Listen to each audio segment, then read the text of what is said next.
Hello दोस्तों, मैं सी कुशल सोनी। आप देख रहे हैं हमारा यूट्यूब चैनल जहां हम लाते हैं आपके लिए बहुत सारे इंटरेस्टिंग वीडियोस। आज इस वीडियो में हम बात करने वाले हैं सेक्शन 194M के बारे में। हाँ जी, सेक्शन 194M बहुत ज़्यादा पुराना सेक्शन नहीं है। ये इंसर्ट किया गया है एक्ट में 1 सितंबर 2019 से।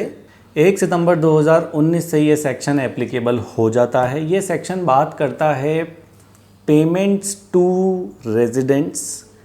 हाँ जी, कुछ ऐसे पेमेंट्स इस सेक्शन में डाले गए हैं जो आप रेजिडेंट को अगर करते हैं तो सेक्शन 194M अट्रैक्ट हो सकता है, जो बात करता है कुछ certain category of payments when you make to a resident person.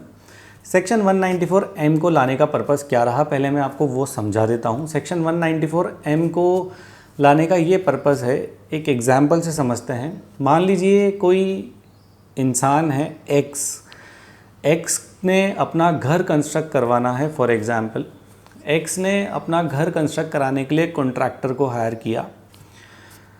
X ने कॉन्ट्रैक्टर के साथ एक एग्रीमेंट साइन किया और ये फिक्स हो गया कि आप मेरा घर बना दीजिए। एक्स ने कॉन्ट्रैक्टर को बोल दिया और मैं आपको 60 लाख रुपीस पे कर दूंगा। कॉन्ट्रैक्टर ने बोला ठीक है, हम बना देंगे। कॉन्ट्रैक्ट साइन हो गया, कॉन्ट्रैक्ट एग्जीक्यूट भी हो गया। अब यहाँ पे एक बात ये है कि देखने वाली कि सबसे इम्पॉर्टेंट चीज़ यहाँ पे ये है कि ये जो एक्स की एक्टिविटी है, जो एक्स ने अपने लिए घर बनवाया, ये एक्स की बिजनेस नेचर की एक्टिविटी बिल्कुल भी नहीं है। ये एक्स की एक पर्सनल नेचर की एक्टिविटी है, राइट। अब यहाँ पे बात ये आती है कि पहले 194M से पहले इस ट्रांजैक्शन को मैप करने का या रिकॉर्ड करने का कोई तरीका डिपार्टमेंट के पास नहीं होता था। इस ट्रांजैक्शन को ट्रैक कर लिया जाए, इसका कोई मैकेनिज़्म डिपार्टमेंट के पास नहीं होता था। तो डिपार्टमेंट ये इंश्योर नहीं कर पाता था कि ये जो ट्रांजैक्शन हुई है इसको कॉन्ट्रैक्टर ने अपनी बुक्स में शो किया है या नहीं किया है। क्यों? क्योंकि ये एक्स के लिए जो पेयर है उसके लिए पर्सनल नेचर की ट्रांजैक्शन है। तो पहले कभी भी इस नेचर की ट्रांजैक्शन पे TDS अट्रैक्ट नहीं होता था। इस तरह की ट्रांजैक्शन को ट्रैक करने के लिए, मैप करने के लिए कि जो कॉन्ट्रैक्टर है फॉर एग्जांपल वो अपनी बुक्स में ये जो रेवेन्यू फ्लो हो रहा है ये प्रॉपर दिखाए और इस पे प्रॉपर टैक्स वो पे करे, इसलिए सेक्शन 194M डाला गया है। तो आइए देखते हैं सेक्शन 194M एग्जैक्टली कहता क्या है। सबसे पहले देखते हैं कि 194M लगेगा किन पे। दो कैटेगरी ऑफ एसएसीज पे लगता है। पहला है इंडिविजुअल, दूसरा है HUF, that is Hindu undivided family. इन दोनों कैटेगरीज के अलावा सेक्शन 194M किसी भी क्लास ऑफ एसएसीज पे नहीं लगेगा। मतलब डिडक्टर जो होंगे या तो वो इंडिविजुअल होंगे या फिर वो HUF होगी। डिडक्टर में इंडिविजुअल और HUF पर ही 194M के प्रोविजंस एप्लीकेबल होंगे। कब होंगे? सबसे पहली कंडीशन ये है कि इंडिविजुअल और HUF को कोई रिक्वायरमेंट नहीं हो TDS काटने की। 3 सेक्शंस में, पहला 194C, दूसरा 194J और तीसरा 194H। C बात करता है कॉन्ट्रैक्ट की, J बात करता है प्रोफेशनल टेक्निकल फीस की और H बात करता है कमीशन की। इसमें TDS काटने की रिक्वायरमेंट अगर नहीं होगी तो केस शिफ्ट होगा सेक्शन 194M पे। जी, अब यहाँ पे कौन से किस नेचर के पेमेंट पर सेक्शन 194M के प्रावधान लागू हो जाते हैं?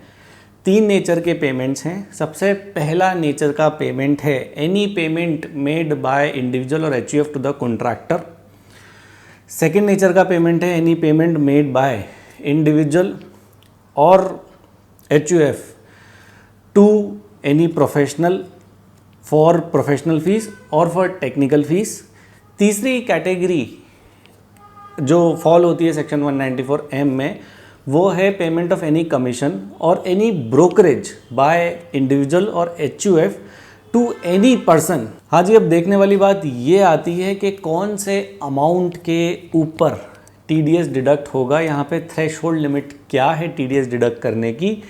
अगर aggregate amount of payments in a financial year exceed करते हैं 50 लाख रुपए से, एक फाइनेंशियल ईयर में टोटल पेमेंट्स का अगर 50 लाख रुपए से ज़्यादा हो जाता है तो सेक्शन 194M के प्रावधान लग जाते हैं टीडीएस काटना अनिवार्य हो जाता है इंडिविजुअल या एचयूएफ के पे जो टैक्स पेयर है जो किसी रेजिडेंट को पेमेंट कर रहा है 3 चीज़ों के लिए। पहला जो है वो हो सकता है कॉन्ट्रैक्ट फीस, दूसरा हो सकता है प्रोफेशनल और टेक्निकल फीस, और तीसरा हो सकता है कमीशन और ब्रोकरेज। अब अगला सवाल ये आता है कि रेट ऑफ टीडीएस क्या है। रेट ऑफ टीडीएस है 5%।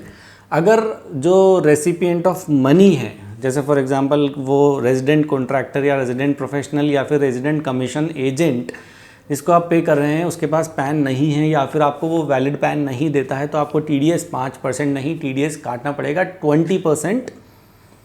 नॉर्मली टीडीएस की रेट है सेक्शन में 5% अगर वो आपको वैलिड पैन अपना प्रोवाइड करवा देता है तो। अगला सवाल ये आता है कि टीडीएस कटेगा कब, what will be the point of incidence of deduction of TDS. TDS deduct होगा at the time of payment और at the time of credit, whichever is earlier, जो नॉर्मल टीडीएस प्रोविजंस में हमें देखने को मिलता है। अगला सवाल यहाँ पे ये आता है कि सेक्शन 197 में जो रेसिपिएंट है वो निल या फिर लोअर टीडीएस डिडक्शन के लिए अप्लाई करते हैं, तो क्या सेक्शन 197 के प्रावधान सेक्शन 194M पे लगते हैं या नहीं? हाँ जी, बिल्कुल लगते हैं। जो रेसिपिएंट है इस केस में वो डिपार्टमेंट में से सर्टिफिकेट ले सकता है फॉर निल या फिर for lower deduction of TDS. अगला सवाल ये आता है तो क्या जो इंडिविजुअल या एचयूएफ है जिसको टीडीएस डिडक्ट करके पे करना है, क्या उसको 10 लेने की आवश्यकता है? यहाँ पे एक फैसिलिटी दी गई है डिपार्टमेंट द्वारा उस इंडिविजुअल और एचयूएफ को जो डिडक्टर की कैपेसिटी में आते हैं सेक्शन 194M में, कि आपको 10 लेने की आवश्यकता नहीं है। अननेसेसरी आपको 10 लेने की कंप्लाइंस नहीं करनी है कि आप 10 लें, टीडीएस डिडक्ट करें, फिर उसकी टीडीएस रिटर्न भरें। अगर टीडीएस पे नहीं एप्लीकेबल होगा तो आप निल की रिटर्न्स भरें हर क्वार्टर। आपको ऐसा बिल्कुल भी नहीं करना है। सेक्शन 194M में इंडिविजुअल और एचयूएफ के लिए ईज़ ऑफ कंप्लाइंस के लिए एक फॉर्म प्रिस्क्राइब किया गया है, फॉर्म 26QD। फॉर्म 26QD को आप फिल करके टैक्स पे कर सकते हैं। वहाँ पे जो रेसिपिएंट होगा उसको उसके 26A में उस टैक्स का क्रेडिट मिल जाएगा, तो आपको 10 लेने की आवश्यकता नहीं है। फॉर्म प्रिस्क्राइब किया गया है फॉर्म 26QD, आप उस फॉर्म को भर के ये कंप्लाइंस पूरी कर सकते हैं। हाँ जी, फॉर्म 26QD आपको ऑनलाइन पेमेंट ऑफ टैक्सेस की वेबसाइट पे टीडीएस कैटेगरी में बहुत इजीली दिख जाएगा। वहाँ पे वो फॉर्म अवेलेबल है, तो वहाँ पे जाके आप ऑनलाइन पे कर सकते हैं। बहुत सिंपल प्रोसीजर है। तो जी, तो ये था ये वीडियो सेक्शन 194M के बारे में। अगर आपका फिर भी कोई सवाल है सेक्शन 194M से रिलेटेड तो आप नीचे कमेंट बॉक्स में कमेंट करके हमसे पूछ सकते हैं। अगर आपको ये वीडियो पसंद आए तो वीडियो को लाइक ज़रूर कर दें, ज़्यादा से ज़्यादा लोगों के साथ इसको शेयर भी कर दें। अगर आप वीडियो पे नए हैं तो चैनल को सब्सक्राइब ज़रूर कर लें। हम लाते रहेंगे आपके लिए ऐसे ही बहुत सारे knowledgeable interesting videos. Thank you, thanks a lot, bye.